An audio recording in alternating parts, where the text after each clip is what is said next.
Bom dia, queridos ouvintes da Rádio Mundial. Estamos aqui com mais um programa Leis do Sucesso, ao vivo. Para você, ouvinte da rádio, que acessar agora o site da Rádio Mundial, você vai poder assistir ao vivo o nosso programa.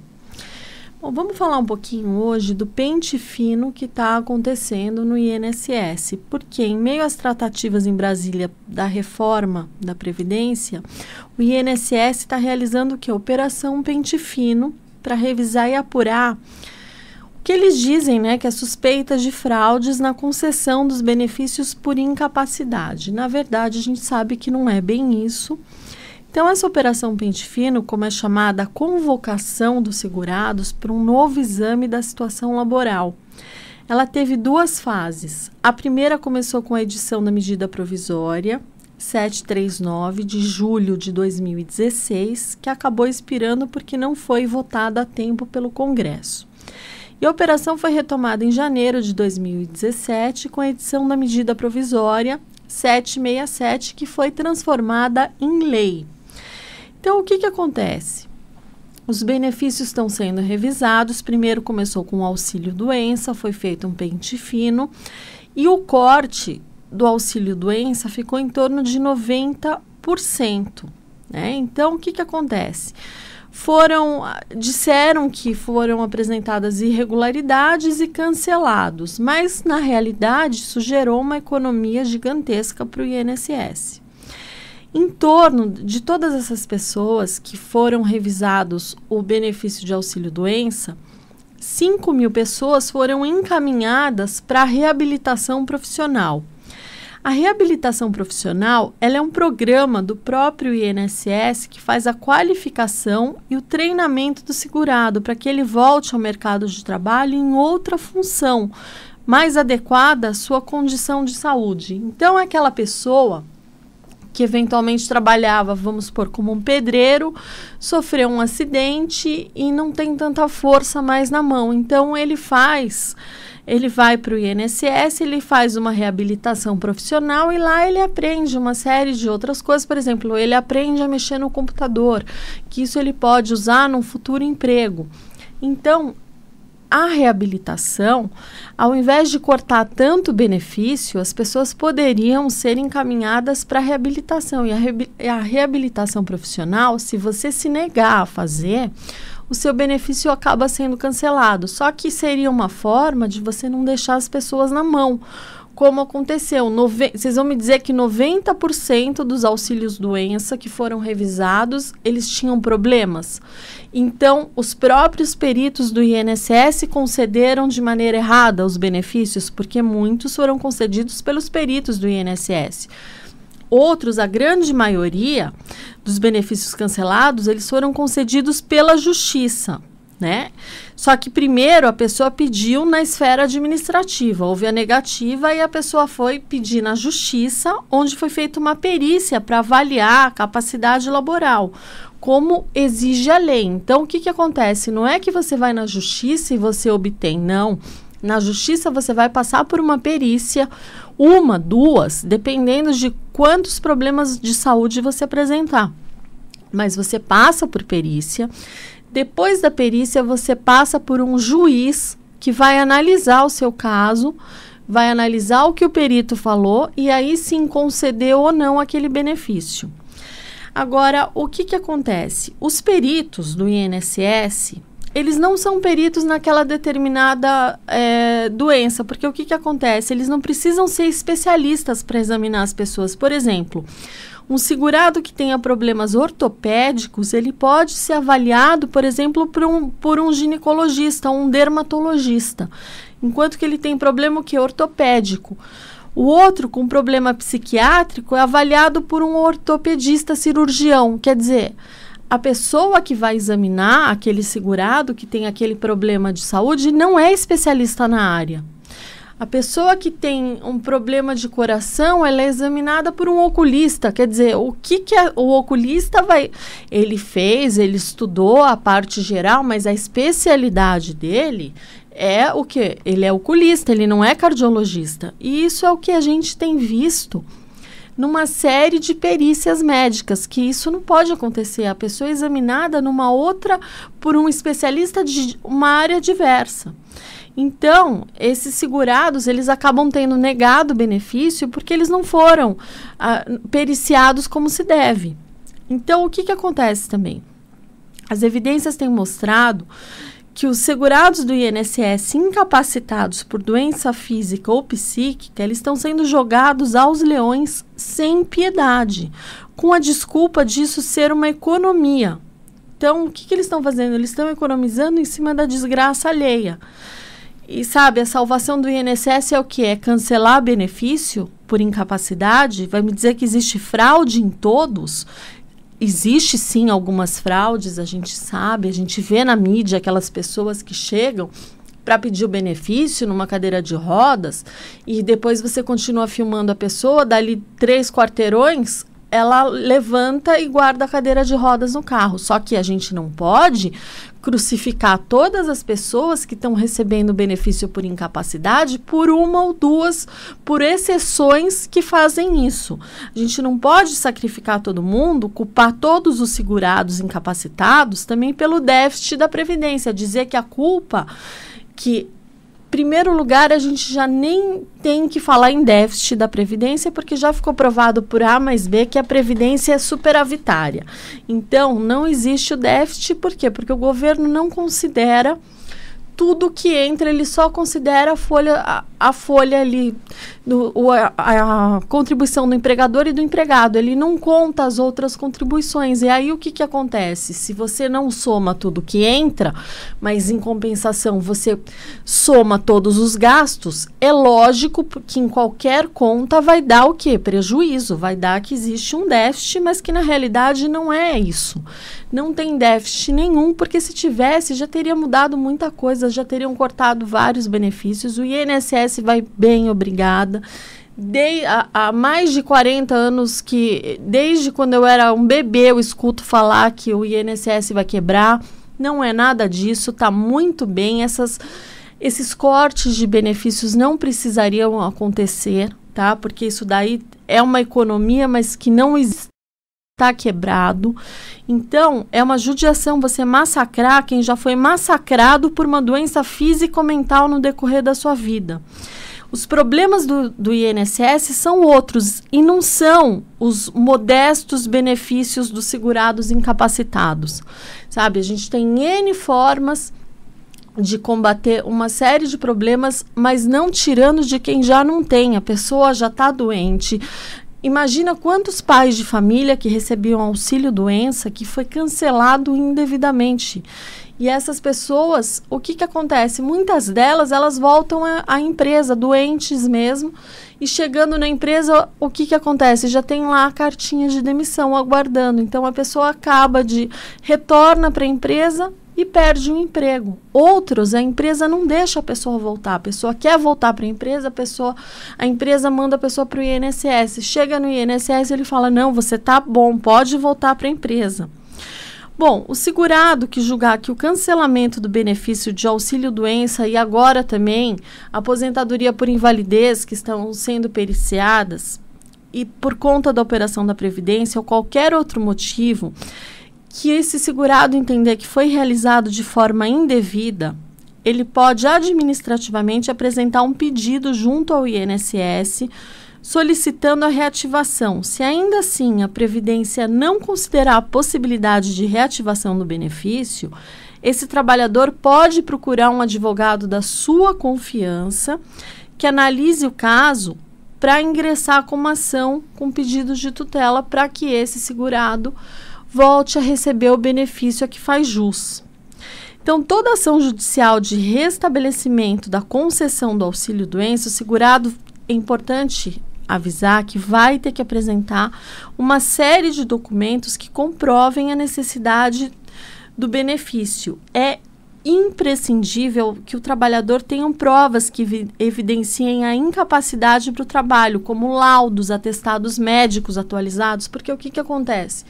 A pessoa não pode pedir um benefício, mesmo no posto, principalmente para quem está para ser chamado, que está para ser reavaliado, que faz mais de 2 anos que recebe aposentadoria por invalidez e não foi chamado.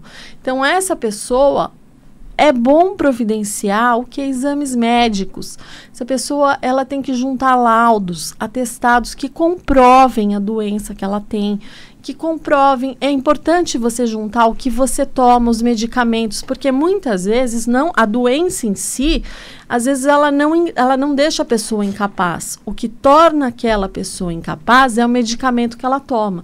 Então, para uma pessoa para um motorista que toma um remédio que eventualmente dá sono, esse remédio, o que acontece? Acaba inviabilizando ele de trabalhar.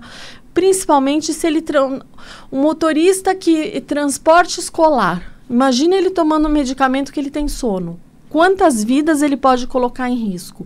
Então, às vezes não é a doença propriamente que impossibilita essa pessoa de trabalhar, mas às vezes é o remédio que ela toma. Então, é importante você ter todos os laudos, todos os exames que você fez, os resultados dos exames e todo o medicamento que você toma. É importante você levar. Então, quando você é chamado para perícia, não adianta você chegar para o perito e falar, então, eu não trouxe nada. Eu não trouxe nenhum medicamento, eu não trouxe...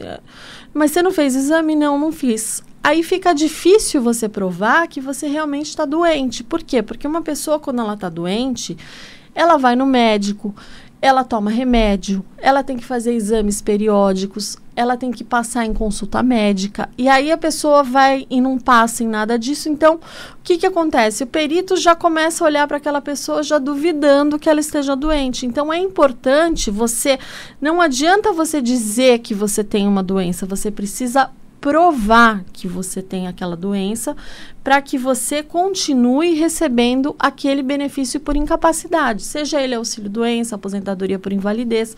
Inclusive, para quem vai pedir o benefício, para quem está agendando no posto do INSS, quem está ligando lá para marcar a perícia médica, é importante você saber disso, que você já tem que levar todos os exames que comprovem que você está doente, porque não adianta falar, não adianta, você tem que comprovar, e com laudos, e de preferência o laudo médico dizendo quanto tempo vai levar o tratamento, mais ou menos quanto tempo ele acredita que você já esteja bom desse seu problema, ou se ele acha melhor, porque muitas vezes o médico mesmo escreve, aconselho a aposentadoria por invalidez, uma vez que não tem cura, dependendo da doença, uma pessoa que tem Alzheimer.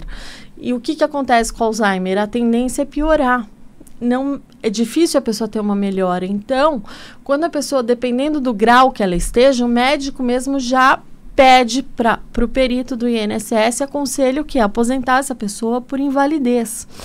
Então, a gente tem uma série de casos, claro que às vezes acontece, muitas vezes, não são poucas, da pessoa estar morrendo, chegar no INSS para fazer uma perícia e receber alta. Sabe, já vi casos e casos de pessoas que me procuram, você olha para a pessoa, você vê que a pessoa não vai durar mais que um mês e o INSS negou o benefício. E ela chega lá com a cartinha de indeferimento do benefício dizendo que não foi constatada a incapacidade da pessoa. Gente, a pessoa está morrendo.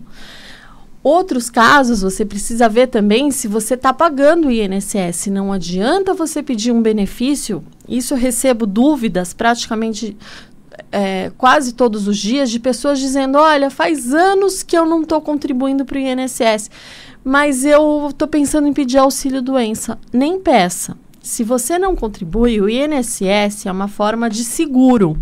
Então, toda vez que você tem um seguro, você só pode pedir o prêmio do seguro. Por exemplo, eu não posso chegar numa determinada empresa que faz seguro de carros, por exemplo, e falar, olha, eu bati o meu automóvel, eu quero um novo. Mas você tem seguro? Não, não tenho. A mesma coisa é o INSS. Se você não paga, se você está muito tempo sem pagar, você perde o direito. Tá? Então, é importante você pagar para que lá na frente você tenha direito a um benefício. Se você ficar doente, se acontecer um problema com você, sua família recebe.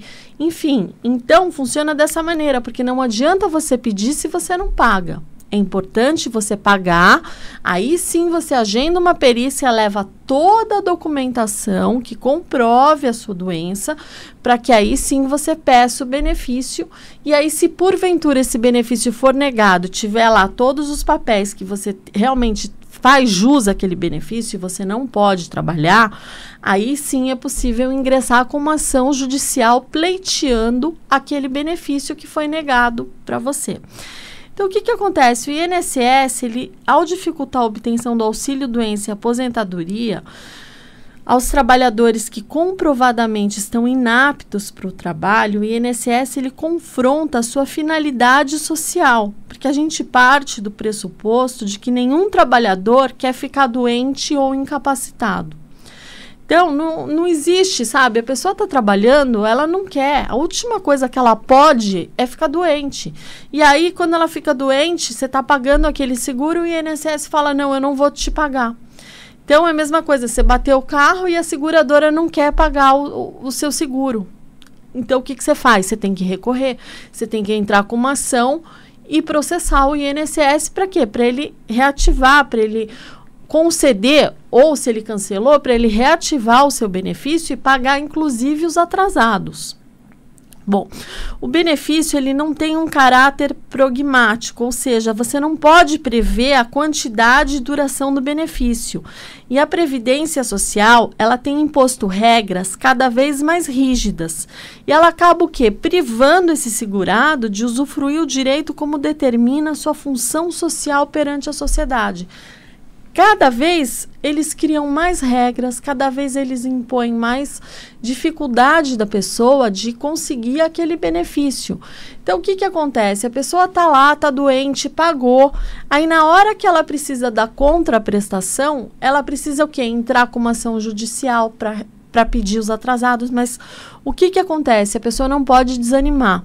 Se ela vai no posto e ela tem uma negativa, ela tem que correr atrás. Ou ainda aquelas pessoas que estavam recebendo o benefício e tiveram o cancelamento desse benefício, ela tenta entrar com recurso na esfera administrativa. Não conseguiu, volta para a judicial, tenta novamente na justiça, reabrindo. O que acontece? Muitas vezes você reabre, depende do caso, você precisa analisar o caso, mas você pode reabrir aquele processo de auxílio-doença e pedir o quê?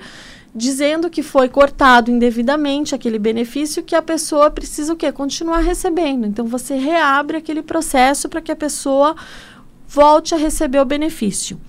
Bom, agora, este pente fino do INSS, no tocante às aposentadorias por invalidez, os aposentados por invalidez com mais de 55 anos e que recebem o benefício há pelo menos 15 anos estão oficialmente dispensados do pente fino. Então, você que é aposentado por invalidez, tem mais de 55 anos de idade e recebe há mais de 15 anos o benefício. Ah, Tatiana, eu tenho mais de 55 anos, mas eu recebo o benefício há 12 anos. Não pode. Você tem que receber há 15 anos e ter mais de 55 anos. As duas coisas juntas. Não serve. Ah, eu tenho 40, mas eu recebo há 15 anos. Não. Tem que ter 55, mais de 55 e receber há mais de 15 anos. Antes, eram apenas os aposentados por invalidez com mais de 60 anos. Agora são os que têm mais de 60 anos e os que têm 55 anos e mais 15 anos do benefício. Então, esses estão dispensados das novas perícias sem precisar passar por esse pente fino do INSS. Bom, então, atualmente ele está convocando os beneficiários de aposentadoria por invalidez. E, de acordo com o Ministério do Desenvolvimento Social, que responde pela realização desses procedimentos, as revisões são feitas de acordo com a capacidade das agências. O pente fino começou a convocar os segurados em outubro do ano passado, né, para revisão, no caso do auxílio-doença. E foram cortados em torno de 90% desses benefícios. E segundo a lei também, os peritos médicos, eles recebem cerca de R$60 de bônus por procedimento do pente fino realizado. Bom, então, o que acontece? Uma outra questão, que quando teve a medida provisória, a pessoa tinha No caso, auxílio doença, carência são 12 contribuições. E aí, quando teve a medida provisória, ela colocou que precisaria recolher 12. Agora, com a aprovação da lei, passou para metade da carência. Então, se você pagou muitos anos lá atrás, ficou sem pagar, você volta a recolher 6, você recupera aquela carência. Mesma coisa na licença maternidade. A mulher não precisa ter 10 meses. Se ela já recolheu no passado, com apenas 5 meses, ela pode obter novamente ela pode ter o direito da licença maternidade. Então, o que acontece? Com essa nova lei, melhorou, porque a medida provisória dizia que você tinha que ter todas, novamente, são 12 contribuições para readquirir a carência para você ter o direito ao benefício. Agora não, basta metade daquele valor para você poder ter direito. E uma coisa muito importante que eu tenho verificado, quanto às perícias, principalmente pessoas que têm problema de coluna, pessoas que têm problema no joelho, nos músculos, uma atrofia muscular. Então, o que acontece? É importante na perícia médica, inclusive até na perícia do INSS, que essa pessoa seja acompanhada por um fisioterapeuta. Então, antes da perícia, a pessoa já passa por uma perícia fisioterapêutica, onde vai ser detectado como é que está essa pessoa, porque o que acontece? A gente verificou, com o passar dos anos, que muitas vezes, mesmo na judicial, você não consegue comprovar que aquela pessoa está doente. Então, existem métodos que, através dessa perícia fisioterapêutica, você consegue comprovar por A mais B que aquela pessoa, ela está com dificuldade, ela está com uma atrofia muscular, ela está com uma compressão discal da coluna vertebral. Então, você, através de exames, você consegue comprovar como é que está a força muscular dessa pessoa que vai passar pela perícia, porque a pessoa, ela vai fazer um determinado movimento, ela vai apertar um determinado instrumento, e esse instrumento vai dizer se a pessoa realmente está tentando fazer força ou não, e como é que está a capacidade dela laboral. Quanto que ela tem de força, quanto que ela perdeu dessa movimentação. Então, uma dor, por exemplo, moderada no joelho, que é a dor na articulação do joelho, você vai verificar a resistência a um teste funcional. Você vai ver se a pessoa fadigou em aproximadamente 30% do teste. Então, com essa perícia, com esse acompanhamento, você consegue detectar com certeza o grau de incapacidade dessa pessoa e comprovar, porque é muito importante você comprovar para o perito que essa pessoa, ela realmente está incapaz, ela não tem condições de trabalhar.